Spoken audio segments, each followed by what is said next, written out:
વડોદરા કોર્ટના સજા વોરંટના 3 મહિનાથી ફરાર આરોપી અંકલેશ્વર જાડસીમાંથી ઝડપાયો. ભરૂચ સી ડિવિઝન પોલીસની સફળ કામગીરી.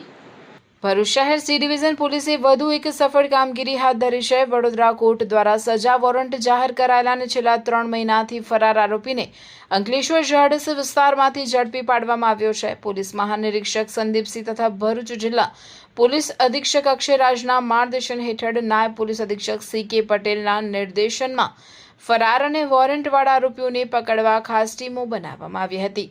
તપાસ દરમિયાન 7મા એડિશનલ જ્યુડિશિયલ મેજિસ્ટ્રેટ વડોદરા કોર્ટના સજા વોરંટના આરોપી રંગ બહાદુર રામયાન યાદવ છેલ્લા 3 મહિનાથી સરનામા બદલીને નાસ્તો ફરતો હોવાનું સામે આવ્યું હતું.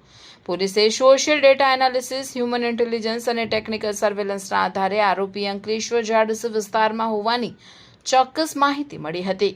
માહિતીના આધારે પોલીસ ટીમે તાત્કાલિક કાર્યવાહી કરી આરોપીને અંકલેશ્વર જાડસીમાંથી ઝડપી પાડ્યો હતો. ત્યારબાદ સજા વોરંટની કાયદેસરની કાર્યવાહી પૂર્ણ કરી આરોપીને વડોદરા જિલ્લા જેલ ખાતે મોકલવાની તજવીજ હાથ ધરવામાં આવી છે.